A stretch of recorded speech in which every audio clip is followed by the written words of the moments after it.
നമസ്കാരം കൂട്ടുകാരെ, ഇന്നത്തെ ഈ പുഴയും കടന്നെന്ന സീരിയലിലെ കഥ നോക്കാം. അങ്ങനെ ഫോൺ ചെയ്ത് കഴിഞ്ഞ് കാവേരിയെ ഫോൺ ചെയ്യുന്ന സമയത്താണ് രാഗിണി വന്നത് നിവിൻ്റെ അടുത്തേക്ക്. എന്നിട്ട് രാഗിണി നിവിൻ എന്ന് വിളിക്കുന്നതൊക്കെ കാവേരി കേട്ട കാരണം നിവിന് വേഗം ഫോൺ കട്ട് ചെയ്യാണ് ചെയ്യുന്നത്. അങ്ങനെ രാഗിണി നിവിൻ ഒരു റൂമിൻ്റെ ഉള്ളിൽ കയറി വാതിലടയ്ക്കുമ്പോൾ രാഗിണി നിവിൻ്റെ കൂട്ടുകാരനോട് പോയി പറയും, ഞാൻ ഒരിക്കലും അവനെ ഉപേക്ഷിക്കില്ല, എനിക്ക് അവൻ എന്തായാലും വേണം എന്ന് പറഞ്ഞിട്ടാണ് രാഗിണി പോകുന്നത്.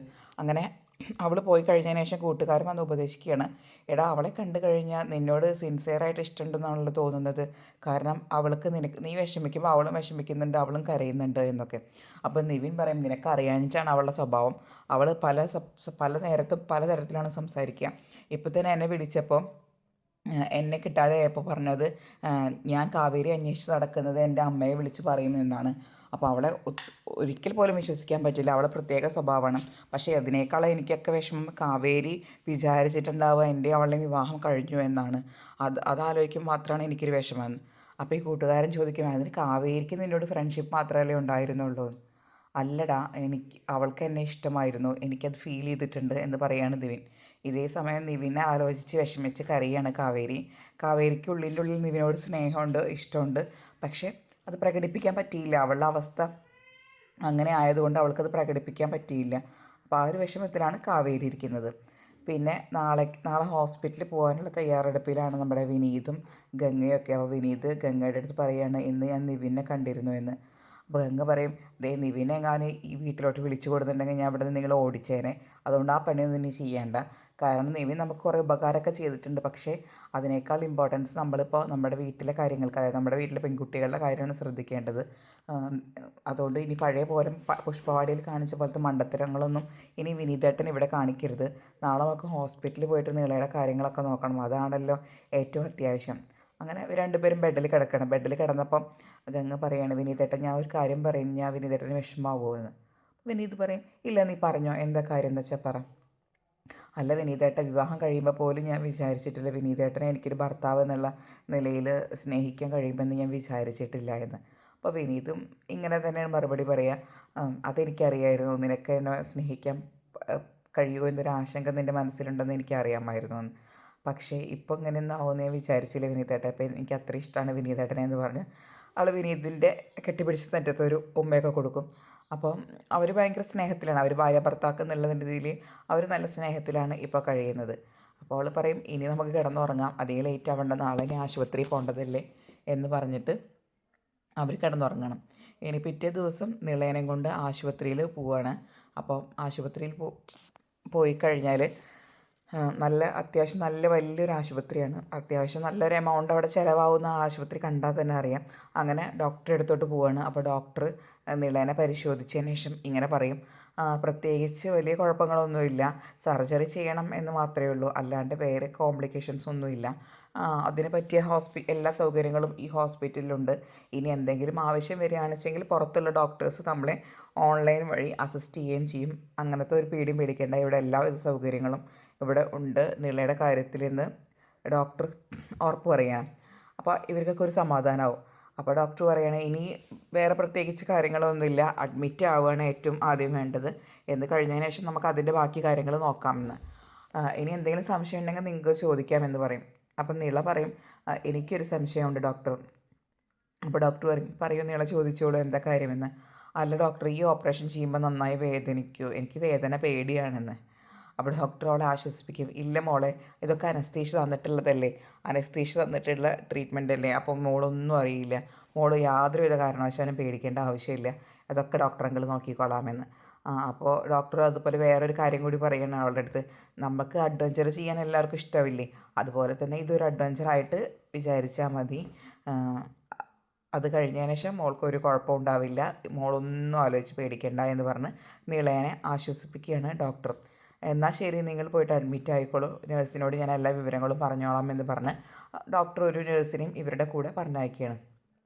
അങ്ങനെ ഇവർ അഡ്മിറ്റ് ആവാൻ വേണ്ടിയിട്ട് ഒരു റൂമിലോട്ട് പോവാണ്.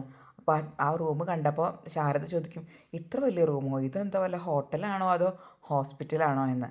അപ്പോൾ കാവേരി പറയും, ഹോസ്പിറ്റൽ തന്നെയാണ് അമ്മേ, ഇത് അത്യാവശ്യം നല്ല റൂമാണ്, ഡീലക്സ് റൂം, എക്സിക്യൂട്ടീവ് റൂം എന്നാണ് പറയുക. ഇതിലെല്ലാവിധ സൗകര്യങ്ങളുണ്ട്, ടി വിയും എല്ലാ സൗകര്യങ്ങളുണ്ട്. കാരണം മോൾക്ക് ഒരു ഹോസ്പിറ്റലിൽ കിടക്കുന്ന ഫീൽ വേണ്ടല്ലോ എന്ന് വിചാരിച്ചിട്ടാണ് ഇങ്ങനെ ഒരു റൂം എടുത്തത്. പിന്നെ അവൾക്കൊരാവശ്യത്തിന് അവളുടെ അച്ഛൻ സമ്പാദിച്ച പണം ഉണ്ടല്ലോ, നമുക്കത് ഉപയോഗിക്കാം എന്ന് പറയുകയാണ്. അപ്പോൾ ശാരദയ്ക്കും അത് അങ്ങനെ തോന്നി. കാരണം ഒരു കുഞ്ഞല്ലേ, അവളാണെങ്കിൽ ഡോക്ടറോട് അത്രയും ആശങ്കയിലാണ് അവളുടെ സംശയങ്ങളൊക്കെ ചോദിച്ചത്. അപ്പോൾ അതിൽ ശാരദയ്ക്ക് അതിൽ വിഷമമൊന്നുമില്ല. ശാരദ പറയും എന്നാൽ ശരി അങ്ങനെ തന്നെ ചെയ്യാമെന്ന് പറയുകയാണ്. അങ്ങനെ അവർ ഹോസ്പിറ്റലിൽ അഡ്മിറ്റായി. അപ്പോൾ വിനീതിനോട് പറയാണ് കാവേരി പോയിട്ട് ബില്ലടച്ചിട്ട് വരാൻ. അങ്ങനെ വിനീത് ബില്ലടയ്ക്കാൻ വേണ്ടി ക്യാഷ് കൗണ്ടറിലോട്ട് പോവുകയാണ്. അങ്ങനെ അവിടുത്തെ സ്റ്റാഫ് ബില്ല് കൊടുക്കും. അങ്ങനെ ബില്ല് കൊടുത്തിട്ട് ക്യാഷ് ഗൂഗിൾ പേ ചെയ്യാൻ നോക്കിയിട്ട് പറ്റുന്നില്ല. ക്യാഷ് നോ ബാലൻസ് ആണ് കാണിക്കുന്നത്. അപ്പോൾ ആ സ്റ്റാഫ് പറയും സാർ ഒരു കാര്യം ചെയ്യൂ, കാർഡ് ഉപയോഗിച്ച് നോക്കി നോക്കൂ. അപ്പോൾ ശരി എന്ന് പറഞ്ഞ് വിനീത് ATM കാർഡ് എടുത്ത് കൊടുക്കുകയാണ്. അപ്പോൾ ATM കാർഡ് എടുത്ത് നോക്കുമ്പോഴും അതിൽ കാണിക്കുന്നില്ല, അതായത് ബാലൻസ് ഇല്ല എന്നുള്ള രീതിയിലാണ് പറയുന്നത്. അപ്പോൾ വിനീത് പറയും അതെങ്ങനെ വഴിയില്ലല്ലോ, 50 ലക്ഷം രൂപയുണ്ടല്ലോ അതിൽ, അങ്ങനെ ഒരിക്കലും വഴിയില്ല എന്ന് പറയുകയാണ്. വിനീത് പറയും ഒരു കാര്യം ചെയ്യും, ഞാൻ ATM പോയിട്ട് വരാം, അതാകുമ്പോൾ പിന്നെ കുഴപ്പമുണ്ടാവില്ലല്ലോ എന്ന് പറഞ്ഞിട്ട് ATM പൈസ എടുക്കാൻ വേണ്ടി പോവാണ് വിനീത്. അങ്ങനെ ATM ചെക്ക് ചെയ്ത് കഴിഞ്ഞപ്പോഴാണ് വിനീതിന് മനസ്സിലാവുന്നത് അതിൽ ആകെ ഒരു 564 രൂപ മാത്രമേ ബാലൻസ് ഉള്ളൂ എന്ന്. അപ്പോൾ ഇതെങ്ങനെ 564 രൂപ മാത്രം, ഇതിലുണ്ടായിരുന്ന 50 ലക്ഷം എവിടെയെന്ന് ചോദിച്ചിട്ട് വിനീതിന് ആകെ ടെൻഷനാവാൻ തുടങ്ങും. അങ്ങനെ വിനീത് ഒരു കാര്യം ചെയ്യും, വീണ്ടും ATM സെൻറ്ററിൻ്റെ ഉള്ളിൽ കയറിയിട്ട് അതിൻ്റെ ബാലൻസ് കുറേ തവണ പ്രിൻ്റ് എടുക്കും. അങ്ങനെ വിനീത് പുറത്തേക്ക് ഇറങ്ങുമ്പോൾ അവിടുത്തെ ATM പുറത്ത് നിൽക്കുന്ന ആൾക്കാരൊക്കെ വിനീതിനെ വഴക്ക് പറയുന്നുണ്ട്. എന്താണ് നിങ്ങൾ എത്ര നേരമായി ഈ ATM ഉള്ളിൽ കയറി നിൽക്കുന്നത്, ഞങ്ങൾക്കും ഇതുപോലെ പൈസ എടുക്കണ്ടേ. അപ്പോൾ വിനീത് പറയുന്നത് ഒരു ഹോസ്പിറ്റൽ കേസ് ആയതുകൊണ്ടാണ്, പ്ലീസ് സോറി എന്ന് പറഞ്ഞിട്ട് വിനീത് ഒന്നും കൂടി കയറി ബാലൻസ് എടുക്കുകയാണ്. അപ്പോഴും ഈ 564 രൂപ തന്നെ കാണിക്കുന്നുള്ളൂ. അങ്ങനെ വിനീത് വേഗം കാവേരിയെ വിളിക്കും. എന്നിട്ട് പറയും കാവേരി ഒന്ന് ഇങ്ങോട്ട് വാ വേഗം, ഇവിടെ ഈ അക്കൗണ്ടിൽ നോക്കുമ്പോൾ ബാലൻസ് കാണിക്കുന്നില്ല, ഞാൻ ATM പുറത്താണ്, ക്യാഷ് കിട്ടുന്നില്ല എന്ന്. അപ്പോൾ കാവേരി പറയും വിനീതേട്ടാ ഇനി ATM ഉള്ളിൽ പൈസ ഇല്ലാഞ്ഞിട്ടാണോ? അല്ല കാവേരി നീ വേഗം വാ എന്ന് പറഞ്ഞ് വിനീത് ആകെ ടെൻഷനായിട്ട് അവിടെ ഇരിക്കുകയാണ്. അപ്പോൾ കാവേരി പറയും വിനീതേട്ടൻ വിഷമിക്കേണ്ട, ഞാൻ ഇപ്പോൾ വരാമെന്ന് പറഞ്ഞ് അവൾ മറ്റാരോടും ഒന്നും പറയാതെ തന്നെ, അതായത് ഹോസ്പിറ്റലിൽ നിന്ന് വിനീത് വിളിച്ചിട്ടാണ് പുറത്തേക്ക് ഇറങ്ങുന്നത് പറയാതെ അവൾ പെട്ടെന്ന് ശരി എന്ന് പറഞ്ഞിട്ട് അവൾ പെട്ടെന്ന് പുറത്തോട്ട് വരികയാണ്. പക്ഷെ ശാരദ ചോദിക്കുന്നുണ്ട് നീ എങ്ങോട്ടാണ് പോണത്? അതൊന്നുമില്ല ഞാൻ ഇപ്പോൾ വരാമെന്ന് പറഞ്ഞ് കാവേരി ഇറങ്ങുകയാണ്. അങ്ങനെ വിനീതിൻ്റെ അടുത്ത് എത്തുമ്പോൾ വിനീത് പറയും ദേ നോക്ക് കാവേരി, നമ്മുടെ അക്കൗണ്ടിലെ ബാലൻസ് നോക്ക് 534 രൂപയെ കാണിക്കുന്നുള്ളൂ, അതെൻ്റെ ഞാൻ ഈ ക്യാഷ് ക്രെഡിറ്റ് ആവുന്നതിന് മുൻപുള്ളതാണ്, എന്താ നമ്മുടെ പൈസയ്ക്ക് പറ്റിയതൊന്നും അറിയില്ല, ഇനി ജയപാലൻ്റെ ബാങ്കിൽ എന്തെങ്കിലും എറർ ഉണ്ടായിട്ടുണ്ടാവുമോ എന്ന് ചോദിക്കേണ്ട വിനീത്. അപ്പോൾ കാവേരി പറയുമ്പോൾ അങ്ങനെയില്ലല്ലോ, നമുക്ക് മെസ്സേജ് വന്നതല്ലേ, നമ്മൾ മെസ്സേജ് വന്നതിൽ അക്കൗണ്ട് ബാലൻസ് കണ്ടതല്ലേ, പിന്നെ ഇപ്പം എന്താ ഈ പ്രശ്നത്തിന് കാരണം, ബാങ്കിലൊന്ന് ചോദിച്ചാലോ എന്ന് പറഞ്ഞിട്ട് കാവേരി വേഗം ബാങ്കിൽ നിന്ന് ബാങ്കിൻ്റെ ഫോൺ നമ്പർ ഗൂഗിളിൽ നിന്ന് എടുത്തിട്ട് അവിടേക്ക് വിളിച്ച് ചോദിക്കുകയാണ്. അപ്പോൾ അവിടേക്ക് വിളിച്ചപ്പോൾ ഒരു സ്റ്റാഫാണ് ഫോൺ എടുക്കുക. അപ്പോൾ കാവേരി ചോദിക്കും സർ ഞങ്ങളിങ്ങനെ ഒരു അക്കൗണ്ടിൻ്റെ ഡീറ്റെയിൽസ് അറിയാൻ വേണ്ടിയിട്ടാണ് എന്ന് പറഞ്ഞിട്ട് അയാൾക്ക് അക്കൗണ്ട് നമ്പറൊക്കെ പറഞ്ഞു കൊടുക്കണം. അങ്ങനെ അയാൾ ചെക്ക് ചെയ്തിട്ടും അയാൾ പറയുന്നത് ഇല്ല ഇതിൽ ഇത്ര രൂപ ബാലൻസ് ഉള്ളൂ എന്ന്. അപ്പോൾ അവർക്ക് എന്താ ഇവിടെ സംഭവിച്ചത് മനസ്സിലാവുന്നില്ല. അങ്ങനെ അവർ വേഗം എന്ത് ചെയ്യും, ബാങ്കിലോട്ട് പോകുന്നതാണ് കാണിക്കുന്നത്. ഇത്രയുമാണ് ഇന്നത്തെ എപ്പിസോഡ്. ഇനി നാളത്തെ എപ്പിസോഡിൽ അവർ ബാങ്കിൽ പോയി കഴിഞ്ഞാൽ ബാങ്കിൽ നിന്ന് പറയും ഈ പൈസ ഇങ്ങനെ നഷ്ടപ്പെട്ടതാണ് എന്ന്. അപ്പോൾ കാവേരി മാനേജരോട് ചോദിക്കും ആ പൈസ ഇനി ഒരിക്കലും തിരിച്ചു കിട്ടില്ലേ സാർ എന്ന്. അപ്പോൾ മാനേജർ പറയും ഇല്ല ഒരിക്കലും തിരിച്ചു കിട്ടില്ല, തിരിച്ചു കിട്ടാനുള്ള സാധ്യത അത്രയും കുറവാണ് എന്ന്.